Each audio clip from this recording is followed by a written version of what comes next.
This thing was quite strange. Beer smelled like bubblegum.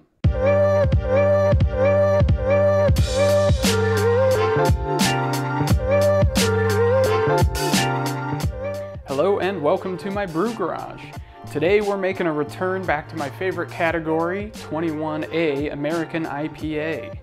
And today, this recipe was inspired by a friend of mine who said, what if you were to brew 100 IBU beer? I said, challenge accepted. So that's what we're doing today. So there's going to be some hard hop additions in the very beginning, which is where we get all that bittering from. We're going to be using Magnum today for that bittering hop. And then we're also going to be using 3 of the variety hops that are my all-time favorite. Citra, Mosaic, and Simcoe. Just can't go wrong with that trio. So, without further ado, here's what we have cooking. For this recipe, I am using 12.5 pounds of Maris Otter, 1 pound of Caramel 40, and 1 pound of Munich Malt. As I briefly touched on at the beginning, these are our hops for today's brew. Simcoe, Mosaic, Citra, and Magnum. Magnum's going to be coming in hot at the beginning, giving us that huge IBU burst, whereas the other 3 are going to come in at the end for all that flavor.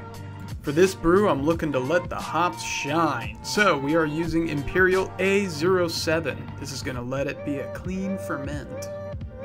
And finally, this wouldn't be the mother of all bitter beers without the right salts. Today we're adding these 3 in order to get us a very bitter profile.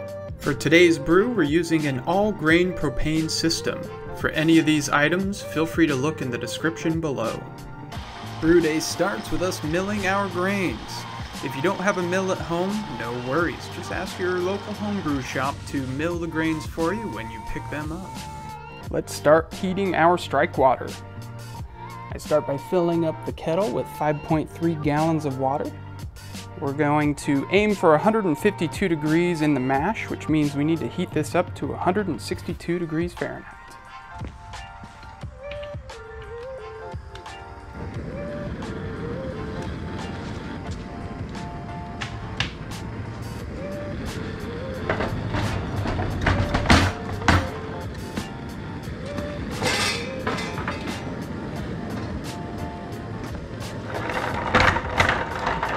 While our strike water heats up, we're going to add our first water chemistry addition. This is going to be a sulfate to chloride ratio of 2 to 1. More sulfate than chloride, because that will help accentuate the bitterness of this beer, which you know we're going for bitter this time around. Strike water is at temperature. Let's go ahead and start mashing it. While that fills up, we'll just add some grains. As always, make sure to stir everything in. That way you make sure you don't have any dough balls. Dough balls are that dry part of the mash. And that reduces your efficiency in the whole process. Anything that's dry basically won't be converted into sugars. Once everything's been stirred in, put the lid on and set a 60-minute timer for the mash, but we will be back in 10 minutes to measure the pH. pH will help us get the most efficiency out of this. It needs to be somewhere between 5.2 and 5.4. I'll show you that in just a little bit. While we let our mash finish, I filled up the kettle with 4.85 gallons of water. I'm going to heat this up to 168 degrees Fahrenheit. This is also a good time to add our water salts. This is going to keep the water chemistry consistent in the whole process. One more. There we go. Let's get this heating up.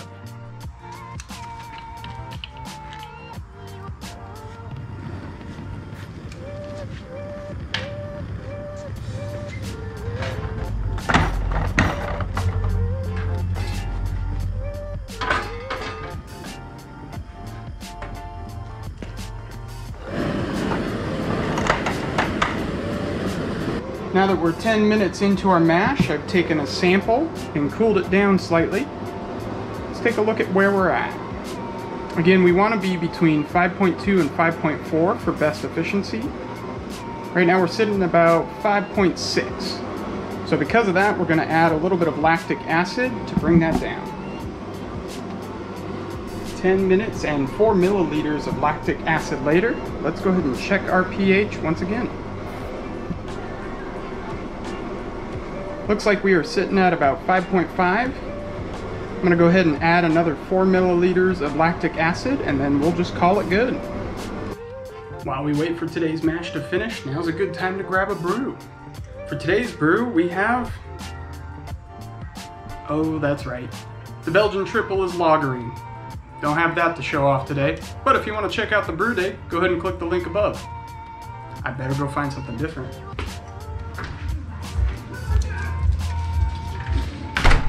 Our 60-minute mash has come to an end. We're now just gently putting some water on top of the grain bed, trying to match the flow rate with what we're putting into our kettle. Our end goal is 7.6 gallons, and then we'll get this to a boil.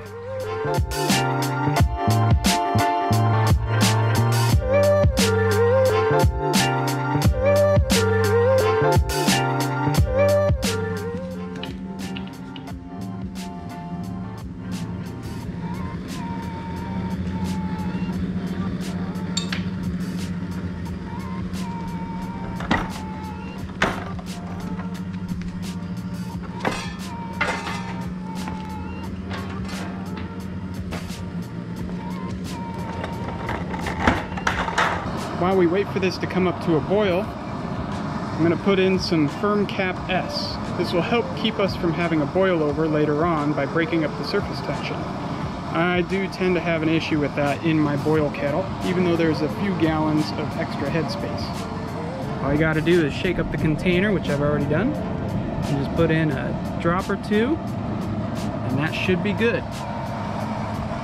Once we get to a boil, we add our 60-minute hop addition, 1.15 ounces of Magnum. With 45 minutes left in our boil, we add another ounce of Magnum. 15 minutes from the end of the boil, I add a Whirlflock tablet, which will help clarify the beer in the end. I also circulate hot wort through the pump and the plate chiller to make sure everything is sanitized. We've reached the end of our 60-minute boil. At this point, we're cooling down to 170 degrees Fahrenheit so we can add our 1 ounce of Simcoe, 1 ounce of Mosaic, and 1 ounce of Citra. We're running some cool water through the plate chiller over here as the hot wort pumps through the other direction. Back here, we're running some of that nice hot water into the fermenter with some sanitizer so that we can get everything we're using after this process. In fact, we'll go ahead and toss this on in. And we'll toss this on in. Get this all sanitized and get it ready for the fermentation process. I always forget how quickly this thing cools. We blew right past the 170 degrees. We're at about 140.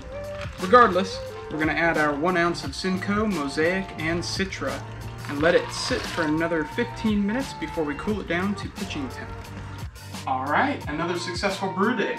Just one last thing that we have to do, add our yeast. This here is Imperial A07 Flagship. It'll leave the hops and the malt character in there. It's supposed to be a nice clean fermenting yeast. Just go ahead and pour that in.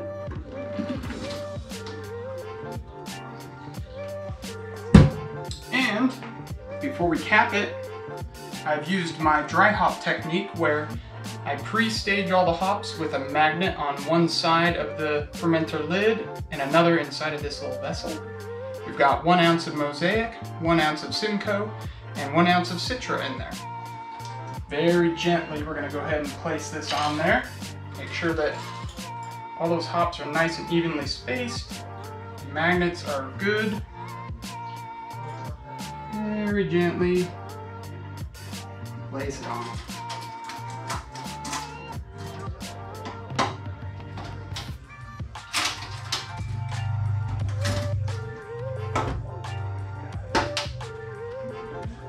Perfect. Now that we have that all up, we'll hook up our blow-off tube. In this case, this is a cold crash guardian. You don't necessarily have to use this, but if you are going to cold crash, I highly recommend one. Just prevents sucking all that sanitizer back into your brew and the potential of oxidation. Instead, it fills this bag up with some CO2, and then when it cools off, it contracts the liquid, which does pull some CO2 from that bag into the beer. But other than that, brew day's all done. I'll see you at the tasting.